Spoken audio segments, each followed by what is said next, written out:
el tema de las homónimas y las homófonas. Ese es el tema número 2 del módulo de ustedes. Ese es un tema muy sencillito, sencillito, sencillito. Pero primero aparecen aquí estos dos señores que los están viendo muy seriamente a ustedes. Y esa actividad de esos dos señores aparece al final de su módulo.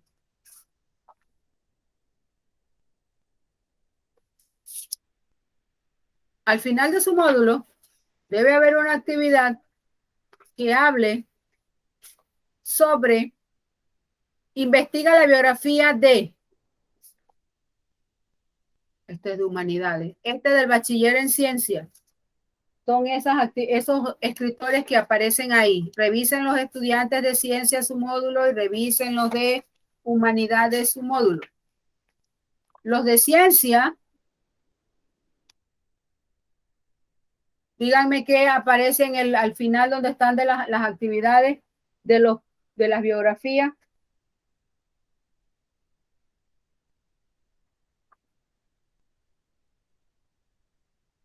Ay, señores, ustedes ni el módulo tienen a mano, ¿ah? Los estudiantes de ciencia, en la página 35 de su módulo, aparecen estos dos señores que están aquí, Miguel Ángel Asturias y Juan Rulfo. Deben investigar la vida de esos dos escritores y desarrollar las preguntas que aparecen en un cuadro en la parte de abajo. Tanto para estudiantes virtuales como para estudiantes modulares, deben desarrollarla en páginas aparte, porque en el módulo no hay espacio. Aunque dicen son 3 autores, solamente van a ser los 2 que aparezcan en el módulo. ¿Ya? 10 ciencias debe hacer Miguel Ángel Asturias y Juan Rulfo. 10 humanidades aparece en el módulo en la página 33 y dice que tienen que buscar, allá si son 3 escritores, deben buscar Rosa María Tapia, Rosa María Britton y Rogelio Sinán. Igual deben hacer el trabajo que aparece en el cuadro en las páginas aparte. En la parte que dice fecha, lugar, día y nacimiento, pues entonces usted busca cuándo nació, dónde nació y la fecha de nacimiento de cada uno de estos escritores. Son 2 cuadros para los de ciencias, 3 cuadros para los de humanidades, porque en humanidades sí hay 3 autores. Cada cuadro debe ser única y exclusivamente para cada uno de estos personajes. Un cuadro va a ser para Miguel Ángel Asturias, el otro cuadro va a ser para Juan Rulfo. Igual humanidades, cada cuadro va a ser para cada uno de los autores. Después miren lo que dice, obras de este autor. Ahí usted va a enumerar o a escribir cuáles son las obras que ese autor hizo, que ese escritor hizo. Son novelistas. Entonces van a poner qué novelas escribió. Aunque Rulfo escribió cuentos también. Entonces usted ahí lo va a dividir. Igual que Rosa María Britton también escribió cuentos y Rogelio Sinán. Entonces usted va a identificar cuáles fueron cuentos, cuáles fueron novelas. De todas esas obras que usted te encuentre, dice el cuadro que debe poner cuál es la obra más importante de los escritores. Entonces usted va a buscar cuál es la más importante. ¿Qué temas trató cada uno de esos autores en sus obras? Pues entonces usted va a buscar qué temas trató cada uno en sus obras.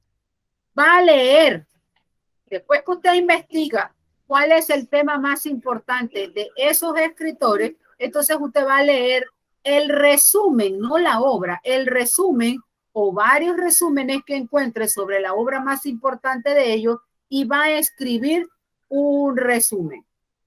Cuidado que dice, no copie y pegue, porque no es asunto que usted va a encontrar ejemplo, talpa de Juan Rulfo y va a copiar el resumen, lo va a copiar y lo va a pegar y se acabó. ¿Tiene un objetivo que usted lo copie y lo pegue? No. El objetivo es que usted lo lea y usted haga el resumen de la lectura que hizo usted de talpa o de la obra más importante de cada uno de ellos. Y al final, fecha, día, lugar de la muerte. Solamente en el de ciencia, en el de humanidades, hay una escritora que todavía está viva. De ahí, los otros, estos dos que están aquí, Miguel Ángel Asturias y Juan Rulfo, están muertos. El otro, la otra, Rosa María Brito y Rogelio Sinán, también están muertos. O sea que ese cuadro sí lo tienen que llenar. Cuidadito que van a matar a Rosa María Tapia porque todavía no se ha muerto y le van a poner fecha de muerte. Eso con la primera parte del taller que tienen que desarrollar y que está pendiente en el módulo. Eso es tanto para estudiantes virtuales como para estudiantes modulares. Entonces, vamos a ver por qué es importante estudiar este tema de las homónimas y las homófonas, que es el tema que nos corresponde trabajar hoy. Como ven ahí en la pantalla dice que es importante este tema para ampliar el vocabulario, una, y la otra por la sencilla razón de que nos ayuda a desarrollar la inteligencia, la capacidad de argumentar y nos desarrolla el pensamiento crítico. Algo muy importante que todo estudiante debe desarrollar. Según un estudio que realizaron y encontré, dice por ahí, que adquirir un vocabulario amplio es sinónimo de aprendizaje. Muy cierto, porque no solamente es un signo de aprendizaje, sino también un medio importante por el cual se aprende. El tener un buen vocabulario es la clave para una formación de conceptos, de articulación y aparentemente para todo tipo de aprendizaje. Y lo más importante, que tener un buen vocabulario nos ayuda a mejorar nuestras habilidades comunicativas tanto en nuestro entorno personal como en nuestro entorno laboral. La persona que tiene un amplio léxico, que tiene una amplia facilidad de utilizar palabras, tiene abierto el campo laboral a medida de sus posibilidades, porque de eso depende el desarrollo integral de cada uno. Entonces vamos ahora a ver el concepto de cada una de esos términos que aparece ahí de homónimos y homófonos. Dice aquí, pero primero vamos a hablar de qué es la monosemia y la polisemia para que tengan clarito que en español existen palabras monosémicas. Eso significa que solamente es una palabra con un solo significado y no hay otra acepción que se le acerque. También existen las palabras polisémicas, que son aquellas palabras que tienen una multiplicidad de significados, una sola palabra. Dentro de esta parte de la polisemia, nosotros encontramos los sinónimos, los parónimos y los homónimos. Entonces vamos a ver qué son palabras homónimas. Dice que son aquellas que se escriben o pronuncian igual, pero tienen distintos significados. Ahí tiene entonces el ejemplo del primer homónimo. Alto, cuando usted utiliza la palabra alto, se refiere a la altura o se refiere a una señal de tránsito. Y usted tiene ese ejemplo acá en su módulo, dice palabra basta. Usted tiene en ese cuadro 3 significados de la misma palabra basta.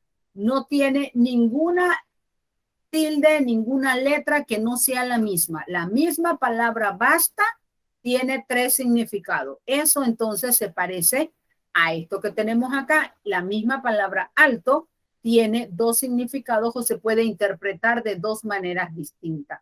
La palabra acceso también es una homónima porque tiene acceso de un arrebato, un impulso o un punto de entrada. También encontramos la palabra bota y hay una serie de palabras. Por eso le estaba mencionando aquí desde el principio las palabras monosémicas y las palabras polisémicas. Después entonces vamos a ver cuáles son las palabras homófonas que están en su módulo. Dice que las homófonas son las que suenan igual. Homo significa igual, fono, sonido. Igual sonido, si usted observa estas palabras que están aquí, vaya, vaya, vaya, haya, haya, haya, todas se pronuncian igual, pero resulta que hay una gran diferencia tanto en la escritura como en el significado. Aquí tienen el ejemplo de la palabra habría y habría. Habría con H y habría sin H. Hecho con H, hecho sin H. Y así entonces aparecen una serie de palabras que usted a la hora de la hora no tiene una diferenciación de sonido, pero hace que una letra cambie totalmente el significado. Esas son homófonas. Un cauce con C es el del río por donde va y el otro cauce es el que provoca una situación o una circunstancia. Tenemos la palabra hierba, hierba. Hierba con B es una planta, hierba con V es del verbo hervir. Si se percatan, no hay ninguna diferenciación en el sonido. La diferenciación radica en la grafía, o sea, en la escritura, y eso hace que haya un cambio de significado y de connotación totalmente. Cuando estamos hablando, no hay problema, porque por eso son homófonas, tienen igual sonido. El problema radica cuando vamos a escribir. Entonces, para los estudiantes modulares, la actividad dice que debe investigar 5 palabras homónimas, ojo, que no sean los mismos ejemplos que aparecen en el módulo. Debe escribirle su significado y elaborar una oración con cada una de ellas, además de la ilustración. Es investigar 5 palabras, a cada palabra que investigue, búsquele el significado, haga una oración con ella, ilustre la palabra. Esa es la secuencia que deben hacer con las palabras homónimas. Ahí aparece también que deben hacer una investigación del significado de las palabras que aparecen ahí y hay una serie de actividades que deben desarrollar. Dice aquí que lo más importante para presentar los trabajos es la claridad y el orden con que se presenten.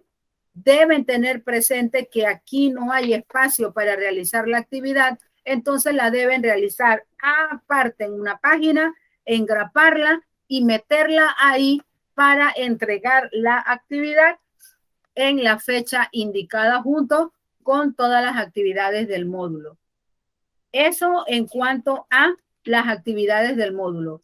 En la cuarta parte, las palabras que tienen que utilizar para hacer los párrafos, porque ahí dice en la cuarta parte que tienen que hacer párrafos con las palabras que aparecen ahí.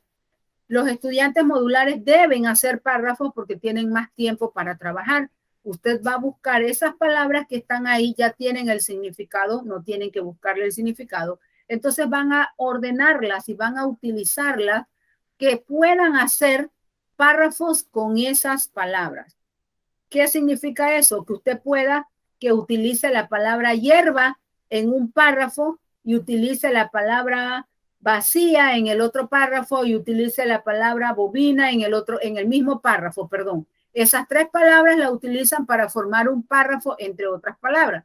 En el siguiente párrafo, que no tiene nada que ver con el primero, porque no estoy hablando que tengan que hacer un texto, sino párrafos aislados. Usted puede hacerlo utilizando esas palabras que están ahí y las pueden mezclar. No estoy diciendo que en esa cuarta parte deban hacer oraciones. Claramente dice hagan párrafos. Recuerden que los párrafos están constituidos por oraciones, pero esas oraciones están conectadas en contenido, en tema, en coherencia y en cohesión. Eso es un párrafo.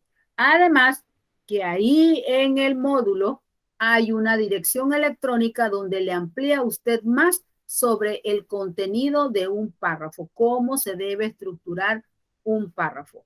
No es unir una oración con otra oración y otra oración porque no tengan ningún tipo de sentido. Es reformularla, hacer que ese párrafo tenga sentido. Cuidado que no es hacer oraciones, sino hacer párrafos.